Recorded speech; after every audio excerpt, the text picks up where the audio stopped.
Assalamualaikum students, hope you are fine and doing good. Today we are going to start our exercise 1.6 question number 1 with new method, second method, that is the matrix inverse method. Students थोड़ा सा recap ले लेते हैं। आपने अपने previous lecture में पढ़ा था कि क्वेश्चन नंबर 1 को आपने क्रैमर रूल के साथ कैसे सॉल्व करना है। क्रैमर रूल आपको मैंने सिखाया था और प्रैक्टिस के लिए भी क्वेश्चंस दिए थे, ठीक है। आज आपने करना है मैट्रिक्स इन्वर्स मेथड, ठीक है। क्वेश्चन नंबर 1 जो है वो फर्स्ट जो आपका मेथड गिवन है मैट्रिक्स इन्वर्स मेथड के साथ करना है। क्वेश्चन नंबर 1 के 8 पार्ट्स हैं। 8 पार्ट्स को आप दोबारा से, यानी ये पहले आप क्रैमर रूल के साथ कर चुके हैं, अब इन्हीं पार्ट्स को आप दोबारा से करेंगे with the help of matrix inverse method, ठीक है। अच्छा, थोड़े से रूल्स जो हैं वो क्रैमर रूल की तरह हैं, ठीक है। सबसे पहले आपने यही करना है कि क्वेश्चन को कन्वर्ट करना है मैट्रिक्स की फॉर्म में, ठीक है। मैट्रिसेस की फॉर्म में कन्वर्ट करना है, ठीक है। यहाँ पे आपको नज़र आ रहा है कि मैंने क्वेश्चन जो लिखा है वो इक्वेशंस की फॉर्म में है। ये आपके पास क्वेश्चन नंबर 1 की 2 इक्वेशंस गिवन है, ठीक है। सबसे पहले आपने एक मैट्रिक्स लिखी जो कि हमारे पास कोफिशिएंट मैट्रिक्स कहलाती है A, ठीक है। इसमें आप वेरिएबल के साथ वाली जो वैल्यूज़ हैं उनका एक मैट्रिक्स बनाते हैं, ठीक है। देखिए यहाँ पे फर्स्ट में था 2, -2, 3 एंड फिर 2, ठीक है। ये आपके पास एक मैट्रिक्स आ गई और इसको मैंने नाम दे दिया A का, ठीक है। नेक्स्ट आपके पास वेरिएबल मैट्रिक्स है X एंड Y, ठीक है। इक्वल टू के बाद आपने लिखनी है कांस्टेंट मैट्रिक्स जिसमें आपके पास 2 एलिमेंट्स हैं 4 एंड 6, ठीक है। अब आपने ये मैट्रिक्स, इसका मैट्रिक्स का नाम ये होता है, आपको पता है। नेक्स्ट वेरिएबल मैट्रिक्स को हम x से डिनोट करते हैं, इक्वल टू कांस्टेंट मैट्रिक्स को हम b से डिनोट करते हैं। यहाँ पे हमें x चाहिए, ठीक है। तो ये a जब आप राइट साइड पे लेके जाएंगे तो ये क्या हो जाएगा, ये आपके पास इन्वर्स हो जाएगा। x is equal to a inverse of b, ठीक है। a इन्वर्स इंटू b, ठीक है। यानी आपने क्या करना है, आपने सबसे पहले A इन्वर्स फाइंड करना है, ठीक है। तो A मैट्रिक्स को मैंने लिख लिया, ठीक है। ये देखिए आपको नज़र आ रहा है A मैट्रिक्स लिखा। इसका सबसे पहले मैंने लिया डिटर्मिनेंट। डिटर्मिनेंट का आंसर 10 आया। 10 नॉन ज़ीरो है, ठीक है। 0 के इक्वल नहीं है तो इसका मतलब है सोल्यूशन एग्जिस्ट करता है, ठीक है। जहाँ पे आपके पास इन पार्ट्स में 8 पार्ट्स में जहाँ पे आपके पास सिंगुलर जो मैट्रिक्स जो है उसका आंसर A का जो डिटर्मिनेंट है वो 0 आ जाता है, वहाँ पर आप लिखेंगे सोल्यूशन डज नॉट एग्जिस्ट, ठीक है। सोल्यूशन पॉसिबल नहीं है। उसके बाद आपको पता है कि आपके पास जो फार्मूला होता है मल्टीप्लिकेटिव इन्वर्स का, A inverse is equal to adjoint of A dividing on determinant of A। तो आपने क्या करना है, एडजॉइंट लेना है A का, ठीक है। एडजॉइंट A का कैसे लेंगे, प्रिंसिपल डायगोनल में जगह चेंज कर देंगे। जगह चेंज करने से कोई फ़र्क नहीं पड़ा, 2 एंड 2 ही है, ठीक है।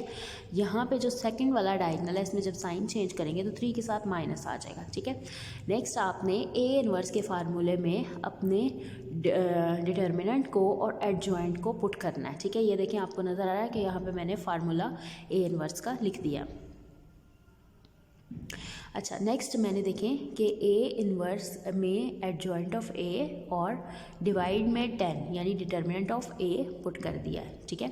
अब आप देखें, आपने सबसे पहले, अब इसको मैंने डिवाइड नहीं किया, इसको मैंने यहीं तक रहने दिया, ठीक है। आगे मैंने x का फार्मूला लिखा है A इन्वर्स B, ठीक है।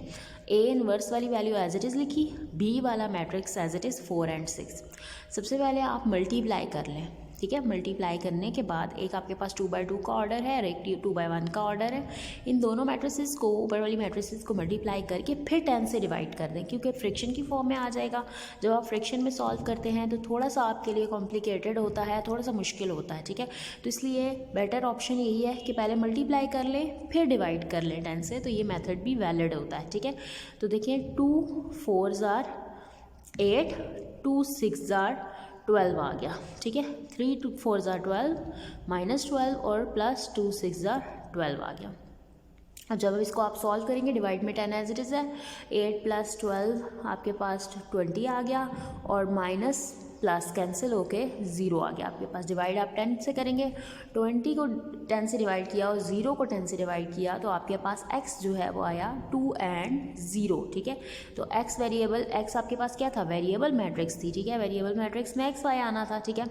तो ये किसके इक्वल है, x इक्वल है 2 के और y इक्वल है 0 के। तो आपके पास सोल्यूशन सेट आया है 2 and 0। इस सोल्यूशन सेट को, सोल्यूशन सेट में आप ऑर्डर्ड पेयर की फॉर्म में लिखते हैं। पहले x लिख के स्मॉल ब्रैकेट में, फिर कॉमा डाल के आप y की वैल्यू लिखते हैं इस ऑर्डर पेयर, यानी इसका मतलब होता है पहली वैल्यू x की है और सेकंड y की वैल्यू आपने लिखी है।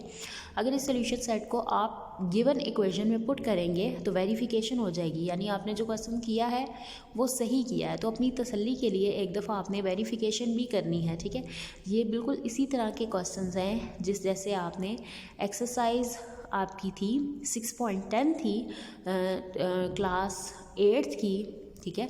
उसमें आपने 3 मेथड पढ़े थे और मेथड के बाद जब x और y की वैल्यू आ जाती थी by elimination, by substitution method और क्रॉस मल्टीप्लिकेशन मेथड, तो जब आप ने ये मेथड पढ़े थे और इसे जब सॉल्व किया था, जब आपके पास x एंड y की वैल्यू आ जाती थी तो फिर आप क्या करते थे, इक्वेशन में, गिवन क्वेश्चन की इक्वेशन में पुट करके और फिर उसको वेरीफाई कर लेते थे। Left hand side right hand side की इक्वल आ जाती थी तो आपको पता चल जाता था कि जो आपने वैल्यूज़ निकाली हैं वो ठीक हैं, ठीक है।